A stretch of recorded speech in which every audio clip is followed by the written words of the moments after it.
దేవుని పరిశుద్ధ నామానికి సమస్త ఘనత మహిమ. ప్రియ దేవుని బిడ్డలారా, ఈరోజు సాటర్డే 14th ఫిబ్రవరి 2026. మీ అందరికీ యేసు ప్రభు వారి పేరిట నేను శుభాలు తెలియపరుస్తున్నాను. దేవుని వాక్యాన్ని మనము చదువుకుందామా? గలతీలకు రాసిన పత్రిక 1వ అధ్యాయము 9వ వచనము. Galatians chapter 1 and verse 9. మేము ఇదివరకు చెప్పిన ప్రకారము ఇప్పుడును మరలా చెప్పుచున్నాము.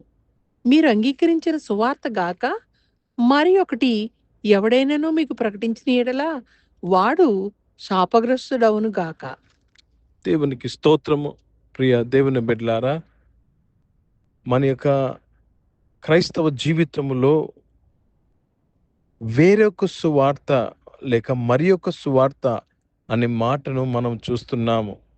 అంటే మరి ఒక సువార్త ఎవరు తీసుకొస్తారండి? దుష్టుడు తీసుకొస్తాడు. క్రీస్తుకు విరోధి తీసుకొస్తాడు. దేవుని వాక్యము చెప్పబడుతుంది, మేము చెప్పిన సువార్త కాక వేరొక సువార్త మీరు విన్నా అది తెచ్చినా వారు శాపగ్రస్తులు ఉందురుగాక అని రాయబడ్డాది. కాబట్టి చాలామంది తెలియకనే శాపములకు గురవుతున్నారు.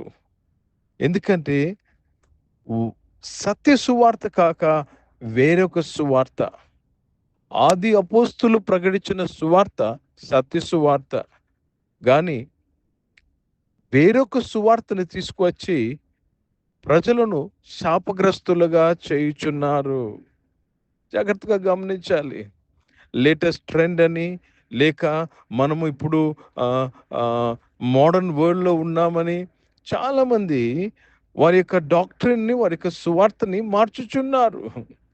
పాటల విషయం కానీ, మ్యూజిక్ విషయం కానీ, వాక్యం విషయము కానీ, కాంప్రమైజ్ అయ్యే విషయము కానీ, ప్రియ దేవుని బిడ్డలారా, శాపగ్రస్తులవును గాక అని రాయబడ్డాది. People in the churches are under curse because they have deviated from the true gospel. Let me read this in English. Galatians chapter 1 and verse 9.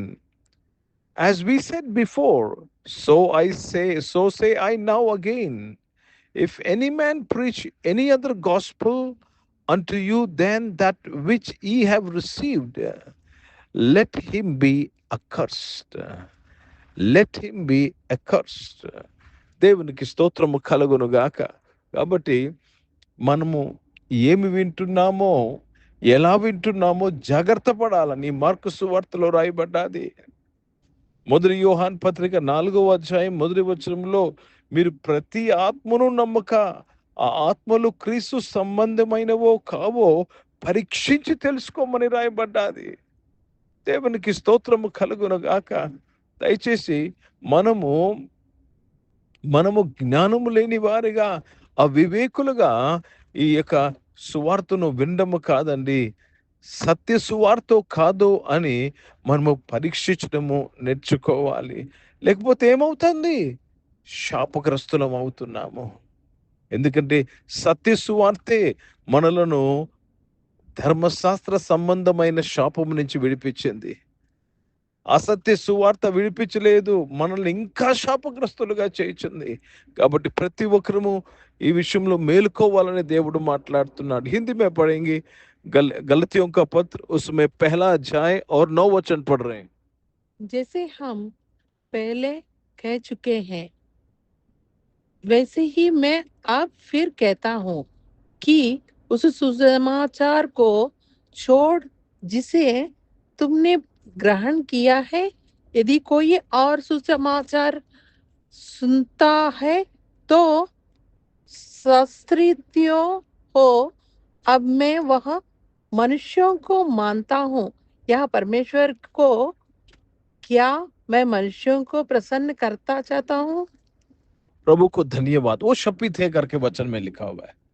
जो दूसरा सुवार्ता को, दूसरा गॉस्पेल को मानते हैं, वो शपित हो जाते हैं. इसलिए हम क्या सुन रहे हैं, सच्चा सुन रहे हैं, ये हमें समझने की कोशिश करना चाहिए. ప్రియ దేవుని బిడ్డలారా, మంచిగా కనబడుతుందని, చాలా బాగుందని, చాలా చాలా రమ్యంగా you don't know, you cannot judge like that. సత్య సువార్తను సత్య సువార్తను జాగ్రత్తగా నీవు గుర్తించాలి. యేసు ప్రభు వారే చెప్పారు బైబిల్లో, మత్తయి సువార్తలో, పౌలు చెప్తున్నాడు పత్రికల్లో, మీ మధ్య అనేకమైన అబద్ధ ప్రవక్తలు బయలుదేరారు, వారు క్రూరమైన తోడేళ్ళని దేవుని వాక్యంలో రాయబడ్డాది. కాబట్టి ప్రియ దేవుని బిడ్డలారా, చాలా ప్రార్థన పూర్వకంగా నీవు దేవుని వాక్యాన్ని వినాలి. ప్రార్థన పూర్వకంగా నువ్వు సంఘానికి వెళ్ళాలి. ప్రతి సంఘము ఒకటి కాదండి, సత్య సువార్త సంఘానికే, ఫుల్ గాస్పుల్ చర్చ్కే నీవు వెళ్ళాలి. అప్పుడు ఆ సత్యము మిమ్మల్ని స్వతంత్రులుగా చేస్తుంది. ప్రార్థన చేసుకుందాం. ప్రియ పరిశుద్ధ తండ్రి, జీవం గల దేవా, మీ వాక్యం ద్వారా మందరితో మాట్లాడి మమ్మల్ని బలపరచిన వాడా, మీకు స్తోత్రములు. అవును తండ్రి, నాయన దేవా, తెలియకనే చాలా మంది నాయన సత్యమును విడిచి ప్రభా అసత్య సువార్తలోకి వెళ్ళి ప్రభా దేవ శాపాన్ని కోరు తెచ్చుకున్నారు ప్రభా. ఈ రోజు నాయన మమ్మల్ని విడిపించమని అడుగుచున్నాను తండ్రి. సత్యము మిమ్మల్ని స్వతంత్రులుగా చేయను ప్రభా. ఈరోజు నీ బిడ్డలందరూ స్వస్థపరచబడినందుకు స్తోత్రములు. ఈ బిడ్డలు ఈరోజు స్వతంత్రత పొందుకున్నందుకు స్తోత్రములు చెల్లిస్తున్నాను. అనారోగ్యం వారందరూ కూడా మీరు ముట్టి స్వస్థపరచడానికి స్తోత్రములు చెల్లిస్తున్నాను. జాబ్స్ కొరకు ఎదురు చూస్తున్న వారు, జాబ్స్ చేస్తున్న వారిని మీరు దీవించడానికి స్తోత్రములు చెల్లిస్తున్నాను. బిజినెస్ చేస్తున్న వారు ఆస్వాదించి చదువుకుంటున్న వారు, ఎగ్జామ్స్ కొరకు ప్రిపేర్ అవుతున్న వారు, పబ్లిక్ ఎగ్జామ్, బోర్డ్ ఎగ్జామ్స్ కొరకు ప్రిపేర్ అవుతున్న వారు అందరూ కూడా మీరు దీవించినందుకు స్తోత్రములు చెల్లిస్తున్నానయ్యా. కాంపిటేటివ్ ఎగ్జామ్స్ కొరకు సిద్ధపడుతున్న వారిని బ్లెస్ చేసినందుకు స్తోత్రములు చెల్లిస్తున్నాను. ఈరోజు పుట్టినరోజులు, పెళ్లి రోజులు జరిపించుకున్న వారు దీవించినందుకు స్తోత్రములు. దాన్ని పరిచయం చేసిన ప్రతి ఒక్కరు పరిచయాన్ని దీవించమని అడుగుచు, సత్య సువార్తను నాయన చేత పట్టుకొని ముందుకు వెళ్ళటకు సహాయం చేయమని అడుగుచున్నాను తండ్రి. పరిశుద్ధ తండ్రి యొక్క సమయంలో రక్షకుడు నాయన భారతదేశం కొరకు, భారతదేశ రక్షణ కొరకు ప్రార్థన చేస్తున్నాను. ఇజ్రాయెల్ దేశం కొరకు, యెరూషలేముకు శాంతి సమాధానం కొరకు ప్రార్థన చేస్తూ యేసుక్రీస్తు పరిశుద్ధ నామమున ప్రార్థన అడిగి వేడుకుంటున్నాను తండ్రి. ఆమేన్. పరలోకమందున్న మా తండ్రి, మీ నామం పరిశుద్ధ పరచబడును గాక, మీ రాజ్యము వచ్చును గాక, మీ చిత్తం పరలోకమందు నెరవేర్చబడుతున్నట్లు భూమి మీద నెరవేర్చబడును గాక. మాకు కావలసిన ఆహారమును మాకు దయచేయము.